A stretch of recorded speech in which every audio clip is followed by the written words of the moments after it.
அன்னை பராசக்தியின் திருவருளினால் அனைவரும் போற்றும் வாக்கு வன்மையை பெற்று குமார சம்பவம், ரகுவம்சம், சாகுந்தலம், மேக சந்தேசம் முதலிய கவினுறு காவியங்களை இயற்றி இரவா புகழ் பெற்றுவிட்ட மகாகவி காளிதாசனை பற்றி அறியாதவர்கள் யாரும் இருக்க மாட்டார்கள். நடிகர் திலகம் சிவாஜி கணேசன் அவர்களின் வெற்றி திரைப்படங்களின் வரிசையில் 1966ஆம் ஆண்டு வெளியான திரைப்படம் தான் மகாகவி காளிதாஸ். ஆர் சந்திரன் அவர்களின் இயக்கத்தில் உருவான இந்த படத்துக்கு கூமா பாலசுப்ரமணியம் அவர்கள் திரைக்கதை எழுதியிருந்தார். படத்தை இயக்கிய ஆர் சந்திரன் அவர்களே அவருடைய சொந்த தயாரிப்பு நிறுவனமான கல்பனா கலாமந்திர் நிறுவனத்தின் சார்பில் தயாரிச்சாரு. சிவாஜி ஃபிலிம்ஸ் நிறுவனம் இந்த படத்தை வெளியிட்டாங்க. திரை இசை திலகம் KV மகாதேவன் அவர்கள் இசையமைச்சிருந்தாரு. காளிதாசன் அவர்களின் வாழ்க்கை வரலாறு பற்றிய படம் இது. இந்த திரைப்படத்துல காளிதாஸாக சிவாஜி கணேசன் அவர்களும் இளவரசியாராக சௌகார் ஜானகியும் நடிச்சிருந்தாங்க. மேலும் இவர்களுடன் R Muthuraman, L Vijayalakshmi, SV Sahasranamam, RS Manohar, VK Ramasamy, Nagesh, A Karunanidhi, CK Saraswati, KB Sundarambal, ER Sahadevan, உசிலைமணி, கருப்பு Subbaiah, கரிகோல் Raju, CS Pandian, SV Sivanandam, G Shakuntala, MS Malathi, PK Vijayarani அப்படின்னு பல முன்னணி நடிகர்கள் நடிச்சிருந்தாங்க. என்ன நாளைக்கு சுப்ப வீட்டுல அவன் தங்கச்சி கண்ணாலமா நடக்கட்டும் கண்ணாலம் முடிஞ்ச உடனே ஊர நாட்டை எல்லாம் கூப்பிட்டு விருந்து போட போறானா. பாட்டும் நம்ம வீட்லயும் ஒரு விருந்து போட்டா என்ன? விருந்தா போடலாமே. ஏண்டா விருந்துல என்ன போடலாம்? அப்படி கேளுப்ப. வடை, பாசியம், ரேட்டி, லட்டு, நல்ல பெரிய லட்டா. பெரிய லட்டு எதுக்கு உன் தலையில போடுறதுக்கா? விருந்து போட சத்தாண்டா. விருந்து போடுறதுக்கு ஒரு காரணம் வேண்டாம். காரணமா? எனக்கு ஒரு நல்ல யோசனை தோணுது. எனக்கும் பூங்காவனத்துக்கும் கண்ணாலம் பண்ணி வச்சுட்டு விருந்து போட்டா கண்ணாலமா கேக்குது உனக்கு? எனக்கு கேட்கல. வேற யாருக்கடா கேக்குது? பூங்காவனம் இல்ல பூங்காவனம். அவன் என்ன பார்த்து சொல்றான், சின்னையா உன்னை பார்த்தா எனக்கு ரொம்ப இதா இருக்குது, என்ன கண்ணாலம் பண்ணிக்கன்னு காதுல சொல்றாப்பே. இனிமே அந்த கழுதையோட நீ சேர்றத பார்த்தேன் கண்ணு முடிய தோண்டி போடுவேன். இல்ல என்ன கண்ணாலம் பண்ணிக்கிறது தப்பா? ஐயோ, கண்ணாலம் பண்ணிக்கிறது பெரும் விலங்குடா. பொம்பளைன்னா பிசாசு புடிச்சா விடாது. காளிதாஸ் ஒரு ஏழை குடிமகனாவான். தனது சிறு வயது முதலே காளி பக்தனாக இருக்கும் இவன் ஒரு முட்டாளாகவும் இருக்கின்றான். திடீரென ஒரு நாள் அரசு அவையில் கவி எழுதுபவர்களுக்கான போட்டி தொடங்குகிறது. காளியின் அருளால் அப்போட்டியில் பங்கு கொண்டு கவி சக்கரவர்த்தி ஆகின்றான். அதுக்கப்புறம் இவனே மகாகவி காளிதாஸ் அப்படின்னு அழைக்க பெற்றான். மகாகவியின் பாகத்தை ஏற்றிருப்பவர் பத்மஸ்ரீ சிவாஜி கணேசன். இடையனாய் இருந்தபோது அவரிடம் காணப்பட்ட பேதமையும் அசட்டுத்தனமும் காளியின் கருணையினால் அவர் கவிஞனாகிவிட்ட பிறகு பேரறிவும் பெருந்திறனுமாக மாறி அவர் ஒரு மாமேதையாக திகழ்ந்த அதிசயத்தை சிவாஜி அவர்களின் நடிப்பிலும் முகபாவங்களிலும் நன்கு காண முடியும்.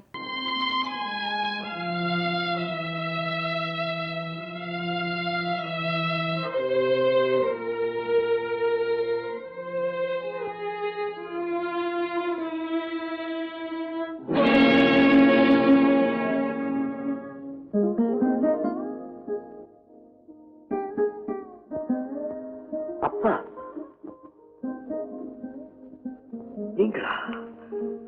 நீங்களும் என்னை சுமந்து வந்தீர்கள். நீங்க வர்றீங்கன்னு கேள்விப்பட்டு பார்க்கலாம்னு வந்தேன். வர்ற வழியில ஏண்டாங்க உங்க பல்லக்க தூக்குற பாக்கியம் எனக்கு கிடைக்கப்படாதுங்க. என்ன காரியம் செய்து விட்டீர்கள்? உங்களுக்கு நான் செலுத்த வேண்டிய நன்றிக்கடனையே தீர்க்க முடியாமல் தனித்துக் கொண்டிருக்கிறேன். அத்தோடு என்னை சுமந்து அழியாத பாவத்தையும் என் தலைமையில் சுமத்தி விட்டீர்களே அப்பா. பாவம் இல்ல சாமி, பாவம் இல்ல. உங்க பெருமை தெரியாம ஏற்கனவே நான் உங்களுக்கு ரொம்ப குத்தத்தை பண்ணிட்டேன். அந்த பாவத்தை போக்கத்தான். ஐயோ, அழாதீங்க சாமி, அழாதீங்க. உங்க பல்லக்க நான் தூக்கிட்டு வந்தது தப்புன்னா என்ன மன்னிச்சிடுங்க சாமி, என்ன மன்னிச்சிடுங்க சாமி. சாமியை தலைப்பியதை சபிக்காதீர்கள். என்னை முன் போலவே அன்போடு சின்னையா என்று அழையுங்க. எங்கே சின்னையா? சின்னையா, சின்னையா, சின்னையா. அப்பா, அம்மா எங்க? உன்னை என்னைக்கு தெரிஞ்சாலும் அன்னைக்கு சின்னையா சின்னையான்னு கதறினா.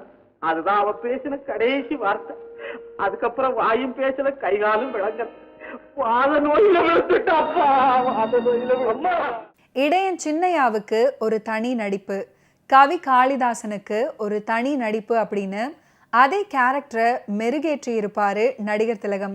கவிஞர் பெருந்தகை காவியம் இயற்றும் காட்சியில ஒன்றன் பின் ஒன்றாக ஓலைச்சுவடிகள் குவிகின்றன. பின்னணியில் காட்சிக்கு விளக்கமாக ஒரு பாட்டும் பாடப்படும். மகாகவி காளிதாஸ் திரைப்படத்துல சவுகார் ஜானகி அவர்களுடைய நடிப்பு சிறப்பாக அமைஞ்சிருக்கும். நடிகர் திலகத்துக்கு போட்டி போட்டு இந்த திரைப்படத்துல நடிச்சிருப்பாங்க. முதலில் நீங்க நானாவது நீங்க ராசாச்சி சும்மா இருக்கும்போது நான் சாப்பிடுறதா? நீங்க சாப்பிட்டு கொடுங்க, மிச்சம் சொச்சோம் தான் நான் சாப்பிடுறேன். குறும்பு செய்வதிலும் பெரும் புலவர் போல இருக்கிறதே. நானா? நான் இல்ல புழுவேன். அந்த புழுவெல்லாம் வெளியே நிக்கிறானுவோ. என்ன தெரியல? தெரியும். சகல கலாசாகர மகா பண்டிதர் மண்ணாங்கட்டி. நான் சின்னையா, பெரிய விட்டு கோனார் மவன். ஏழு போதும். சத்தியமா சொல்றேன், தலையில அடிக்கிறேன். நான் சின்னையாத அந்த அண்ணாட பாலை கொட்டி விட்டீங்க. அது போகட்டும். நீங்கள் யார் என்று சொன்னீர்கள்? இதுக்குள்ளே மறந்துட்டீங்க? என் பேரு சின்னையன், கோனார் மவன்.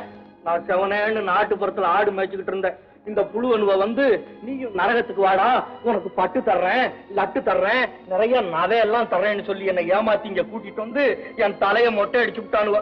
என் குடுமையை வேற எங்கேயோ ஒழிச்சு வச்சு விட்டு இன்னைக்கு தர்றேன் நாளைக்கு தர்றேன்னு ஏமாத்துறானுவ. அந்த புழுவனுவ தான் என்னையும் புழுவேன்னு சொல்லி உங்களையும் ஏமாத்தி விட்டானுவ. புரிகிறது. அவர்கள் ஏமாற்றவில்லை. புலமையை என் தந்தை சோதித்தார். அதற்கு பழிவாங்க விதி என்னையே சோதித்து விட்டது. ஐயோ, உண்மையாகவே நீங்கள் ஆடு மேய்ப்பவர் தானா? அப்படியானால் என்னை போட்டியில் வென்றதெல்லாம்? ஓ, அதுக்காக அழுவுறீங்களா? போட்டியாவது கீட்டியாவது எனக்கு என்ன புரியும் கருமம்? என் கேள்விகளுக்கு சைகை மூலம் பதிலளித்தீர்களே, அது பெரிய தவாசு, பெரிய தவாசு. நீங்க சபையில எல்லாருக்கும் முன்னாடியும் ஒரு விரல காமிச்சு கொண்டு விடுவேன். நீங்க நான் 2 விரல காமிச்சு கண்ணு முடிய தோண்டி விடுவேன் தோண்டினேன். நீங்க 3 விரல காமிச்சு நல்லா பட்டையா நாமம் போட்டுருவேன்டா. நீங்க நான் 4 விரல காமிச்சு நம்ம கிட்ட நடக்காது வளார்னு அழிச்சு விடுவேன். நீங்க 5 விரல காமிச்சு அரைஞ்சு பல்லெல்லாம் முத்து விடுவேன். நீங்க நான் கைய மடக்கி காமிச்சு குச்சி மோரக்கட்டையெல்லாம் உடச்சு விடுவேன், உடச்சுன்னு. அதுக்காக தான் இந்த புலவனுவ என்னென்னவோ பேசி உங்களை ஏமாத்தி விட்டானுவ. ஐயோ, ராசாத்திக்கு புத்தி இல்ல, ரோசனை வரல, ஒண்ணும் புரியல. வி.கே. ராமசாமி மற்றும் நாகேஷ் 2 பேருமே படத்தின் நகைச்சுவை காட்சிக்கு வலு சேர்த்திருப்பாங்க. எல். விஜயலட்சுமி கவிஞனை கவிழ்க்கும் வில்லியாக நடிச்சிருப்பாங்க. ஆடி பாடி அழகாக நடிச்சிருப்பாங்க. இவர்கள் வரும் காட்சி ரசிக்கும்படி அமைஞ்சிருக்கும்.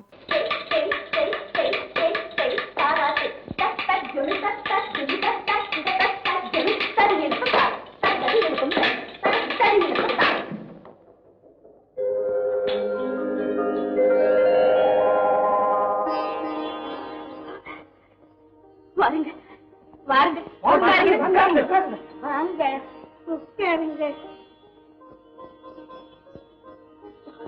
எல்லாரும் போங்க போங்க, உட்காருங்க. வாங்க அமருங்க. நான் பெரிய பாக்கியசாலி. தங்கள் வருகையால் இந்த ஏழையின் குடிசை பெருமைப்படுகிறது. கலைச்செல்வம் படைத்தவர்கள் என்றுமே ஏழையாவதில்லை. நீ அருமையான கலைச்செல்வி, அற்புதமான ஆடல் அழகி.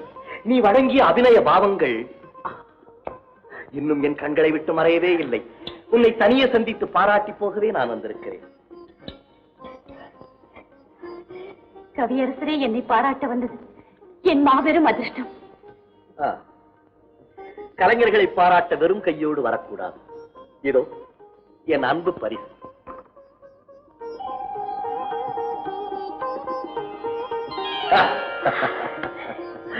நீங்கள் மட்டும் வெறும் கையோடு திரும்பி போகலாமா? இதோ. எனக்கு நீ பரிசளிக்க இன்னொரு நாள் வரும். அந்த இன்ப நாளை இரவும் பகலும் நான் எதிர்பார்த்துக் கொண்டே இருப்பேன். மீண்டும் சந்திப்போம். அதற்குள் என்ன அவசரம்? இந்த பெண்களை இப்படித்தான். கொஞ்சம் பாராட்டினால் போதும், உலகத்தையே மறந்து விடுவார்கள். 2ஆம் ஜாமம் ஆகிறது, போய் நன்றாக உறங்கு.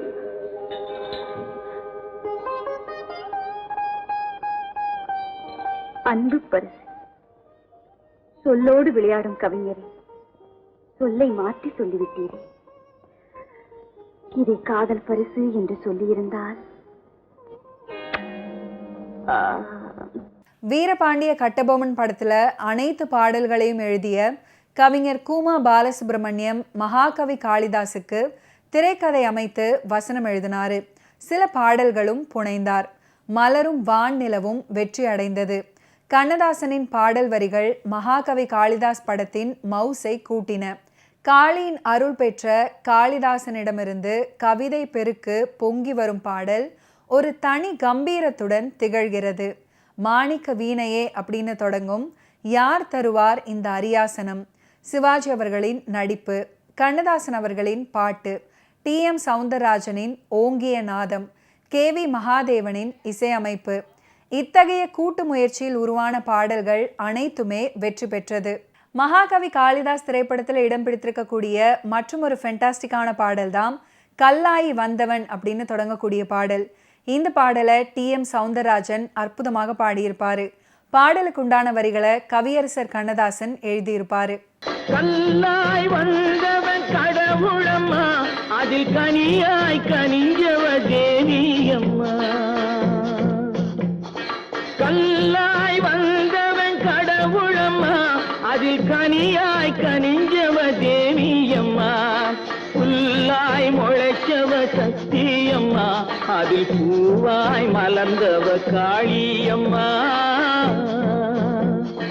கல்லாய் வந்தவன் கடவுளம்மா, அதில் கனியாய் கனிஞ்சவ தேவியம்மா. புல்லாய் முளைச்சவ சக்தியம்மா, அதில் பூவாய் மலர்ந்தவ காளியம்மா.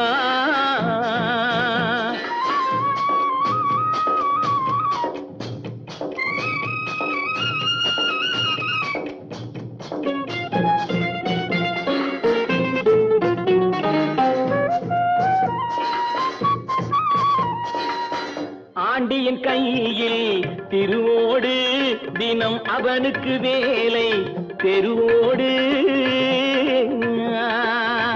ஆண்டியின் கையில் திருவோடு, தினம் அவனுக்கு வேலை தெருவோடு.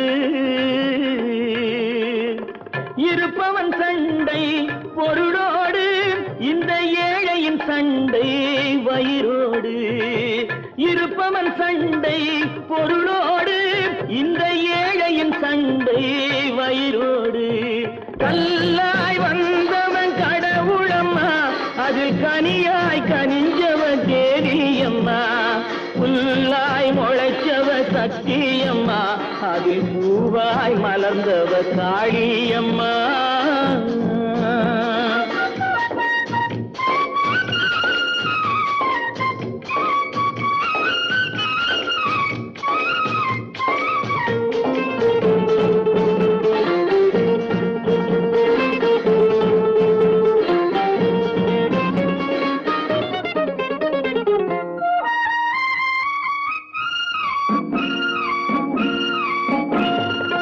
காக்காய் உண்டு, நரியுண்டு, வரி கழுதைகள் உண்டு, புலியுண்டு.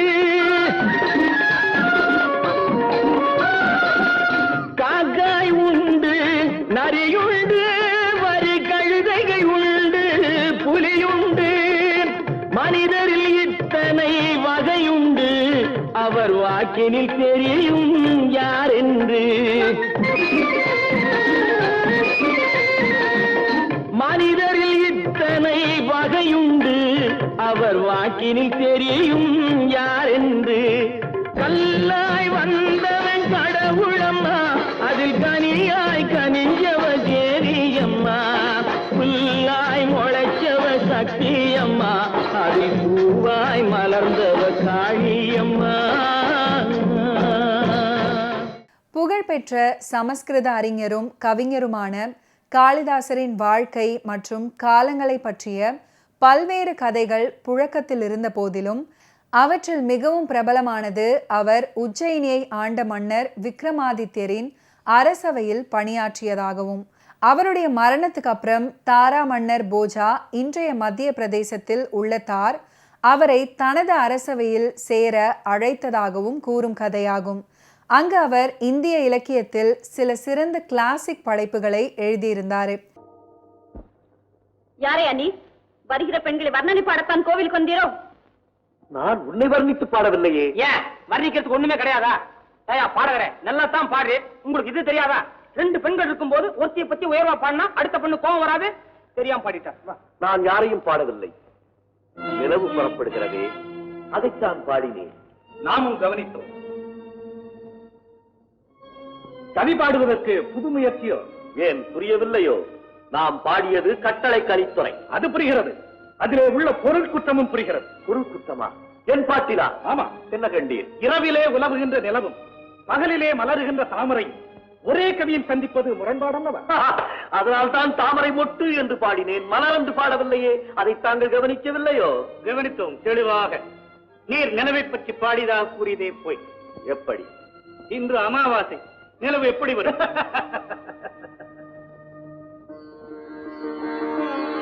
ஏன் வரா? இன்று நிச்சயம் நிலவு வரும். இதை நிரூபித்து காட்ட வேண்டும். இல்லையானால் கடும் தண்டனை கிடைக்கும். நிரூபித்து காட்டினால் நான் உண்மை தண்டிப்பேன். சம்மதமா? என்ன அரசரையே நீர் தண்டிப்பீரா? அரசன் குடிமகன் என்ற பிரச்சனை அல்ல அது.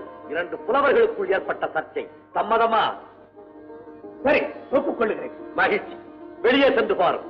இன்று நிச்சயம் நிலவு புறப்படும். பார்க்கலாம்.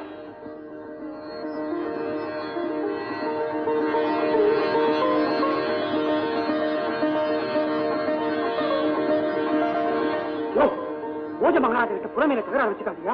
அவரே பெரிய கவி. இன்னுமோ பாடி தொலைச்சுக்கிட்டேன். அவரும் ஏதோ கேட்டாரு சொல்லிவிட்டேன். அம்மாவாசனைக்கு நிலவு புறப்படுறதாவதியா? அதை நம்பிட்டு அவங்களும் போயிருக்காங்க. இதுதான் நல்ல சந்தர்ப்பம். அவங்க இல்லாத நேரம் பேச ஓடி பொழைச்சுக்க. தலையை வாங்கிட்டு வரியா? தலை வேண்டாமா?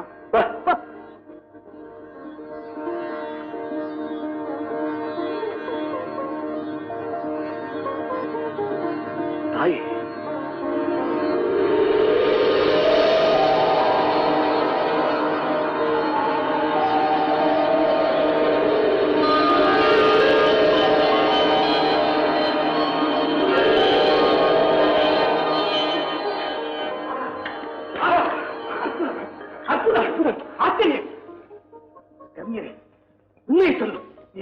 அதற்கட்டும். நான் சொன்னதை நிரூபித்து விட்டேன். இப்போது உண்மை தண்டிக்க போகிறேன். என்ன தண்டனை தெரியுமா? ஆயுட்காலம் முழுவதும் அறுக்க முடியாத கட்டுகளுடன் நீர் ஒரு கைதியாகி கிடக்க வேண்டும் என் இதய சிறைக்குள்ளே. எவ்வளவு இன்பமான தண்டனை நண்பா. நான் தான் காளிதாஸ். கவிமன்னன் காளிதாசனா? உமது தீஞ்சுவை கவிகளை தினம் தினம் பருகியுள்ளோம். எமது அரண்மனை பாடகி இந்த விலாசவதி அடிக்கடி பாட கேட்டுள்ளோம். உண்மை நேரில் காணும் பாக்கியம் இதுதான் பெற்றோம். வாரும், அரண்மனைக்கு செல்வோம். அமைச்சரை நல்லக்கு தயாராகட்டும். கல்வியாளர்களில் எந்த அடிப்படையும் இல்லாத ஒரு மேய்ப்பெண் ஒரு இளவரசியை மணந்து தேவியின் ஆசிர்வாதத்துடன் ஒரு சிறந்த கவிஞராக மாறி தன்னுடைய கடந்த காலத்தை மறந்து இறுதியாக தன்னுடைய மனைவியுடன் மீண்டும் இணைவது ஹிந்தியின் முதல் பேசும் படமான ஆலம் ஆராவை ஹிந்தியில் வெற்றிகரமாக தயாரித்த பிறகு தெற்கில் நுழைய திட்டமிட்டிருந்த திரைப்பட தயாரிப்பாளர் ஆர்தேஷிர் ராணியின் கவனத்தை ஈர்த்தார். காளிதாசரின் வாழ்க்கையை அடிப்படையாக கொண்டு தென்னிந்தியாவிற்கான முதல் பேசும் படத்தை தமிழில் இயக்க அதே ஆண்டு HM ரெட்டியுடன் ஒப்பந்தம் பண்ணாரு. சுவாரஸ்யமாக படத்தின் பாடல் மற்றும் கதை புத்தகத்தில் இம்பீரியல் மூவி டோன் தயாரித்த முதல் தமிழ் மற்றும் தெலுங்கு பேசும் படம் அப்படின்ற வார்த்தைகள் இடம்பெற்றிருக்கும். படத்தின் ஹீரோ PG வெங்கடேசன், தெலுங்குலையும் கதாநாயகி TP ராஜலட்சுமி, தமிழிலும் பாதிரியாராக நடித்த LV பிரசாத், ஹிந்தியிலும் பேசுவதால இது இந்தியாவின் முதல் பன்மொழி படம் அப்படின்னு திரைப்பட வரலாற்று ஆசிரியர்களால் அழைக்கப்படுகிறது. மலரும் வான் நிலவும் அப்படின்னு தொடங்கக்கூடிய மற்றொரு ஃபென்டாஸ்டிக்கான பாடல் மகாகவி காளிதாஸ் திரைப்படத்தில் இடம் பிடிச்சிருக்கும். இந்த பாடலை TM சௌந்தரராஜன் அவர்கள் அற்புதமாக பாடியிருப்பாரு. பாடலுக்குண்டான வரிகளை கவியரசர் கண்ணதாசன் எழுதியிருப்பாரு. மலரும் வானிலவும் சிந்தும் அழகெல்லாம் உன் எழில் வண்ணமே, குழலும் யாழிசையும் கொஞ்சம் ஒலி எல்லாம் உன் குரல் வண்ணமே. மலரும் வானிலவும் சிந்தும் அழகெல்லாம் உன் எழில் வண்ணமே, குழலும் யாழிசையும் கொஞ்சம் ஒலி எல்லாம் உன் குரல் வண்ணமே.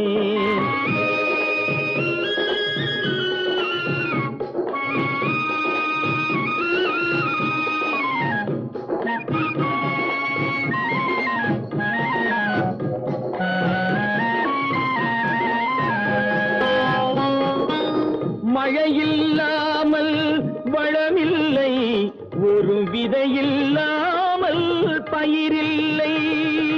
மழையில்லாமல் வளமில்லை, ஒரு விதையில்லாமல் பயிரில்லை. உழைப்பில்லாமல் உலகில்லை, உன் உறவில்லாமல் நான் இல்லை.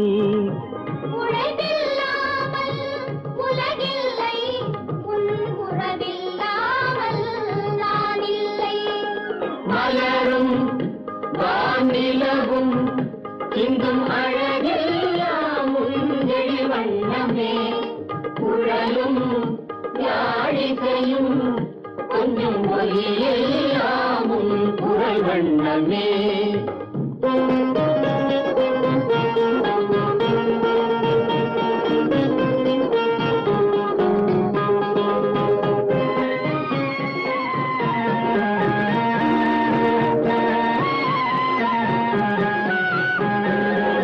கனவில் தோன்றி சிரிக்கின்றாய், நான் காணும் இடம் எங்கும் இருக்கின்றாய்.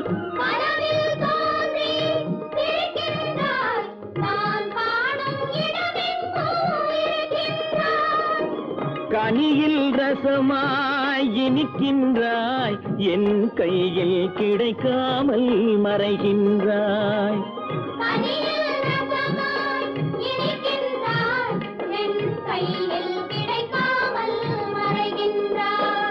மலரும் வானிலவும் சிந்தும் அழகெல்லாம் உன் எழில் வண்ணமே, குழலும் யாழிசையும் கொஞ்சம் ஒலி எல்லாம் உன் குரல் வண்ணமே. ஓகே வியூவர்ஸ், இன்னைக்கு நிகழ்ச்சியில் நடிகர் திலகம் சிவாஜி கணேசன் அவர்களுடைய ஃபிலிம் கெரியரில் நடந்த பல இன்ட்ரெஸ்டிங்கான விஷயங்களை நீங்கள் பார்த்து தெரிஞ்சிருப்பீங்க. மீண்டும் அடுத்தடுத்த எபிசோட்ஸில் சந்திப்போம். நன்றி, வணக்கம்.